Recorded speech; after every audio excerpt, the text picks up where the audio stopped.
Hello friends, welcome back. Here I would like to discuss about the anatomy of scapula. In this video, we will discuss about the anatomy of scapula. Scapula is a flat bone. It is located on the posterior aspect of the body.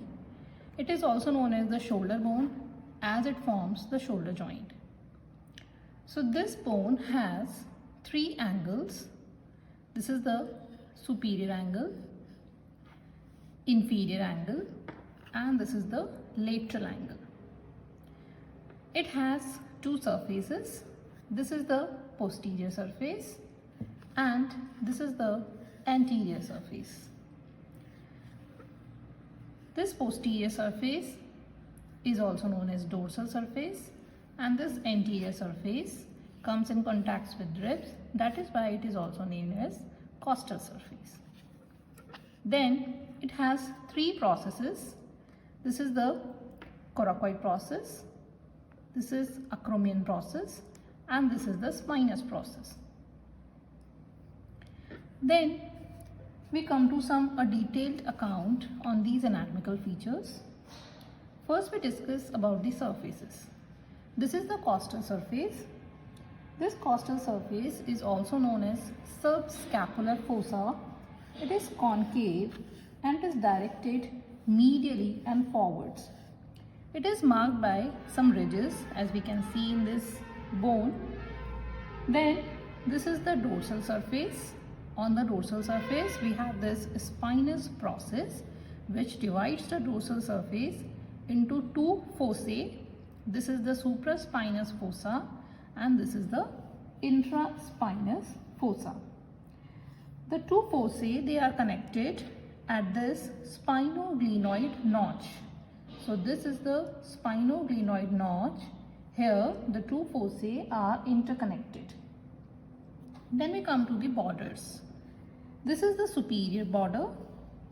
This superior border is thin and near the root of the coracoid process. Here we have this notch. This notch is known as suprascapular notch. Then this is the lateral border. This lateral border is thick and at the upper end it presents a tubercle known as infraglenoid tubercle. Then this is the medial border. This medial border is convex and is thin.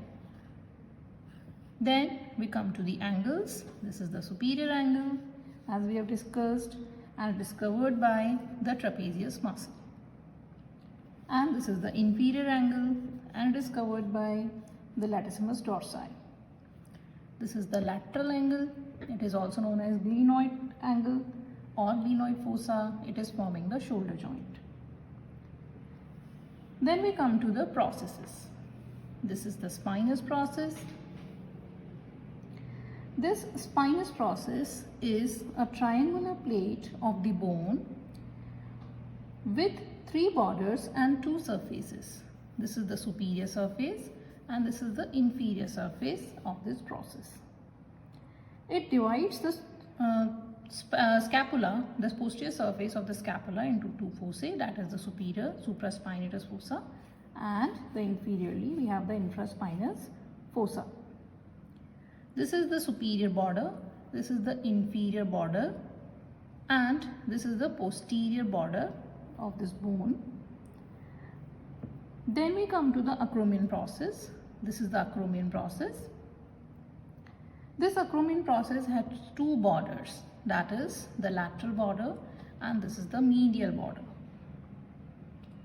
This is the superior surface and this is the inferior surface of the acromion process.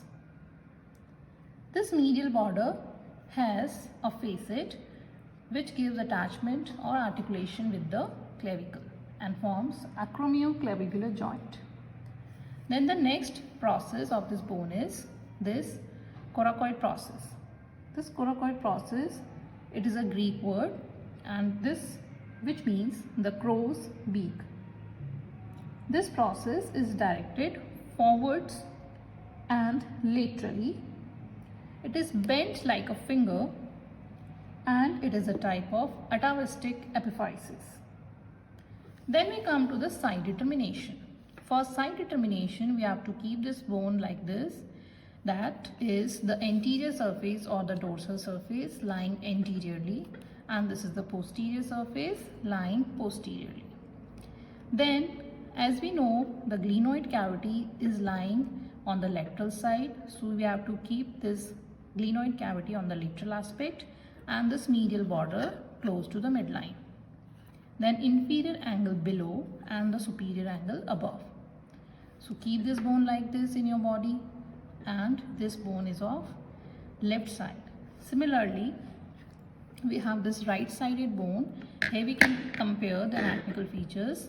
This is the glenoid cavity which is directed laterally, and this is the posterior surface which is lying posteriorly, that is towards you, and this is the anterior surface which is lying away from you.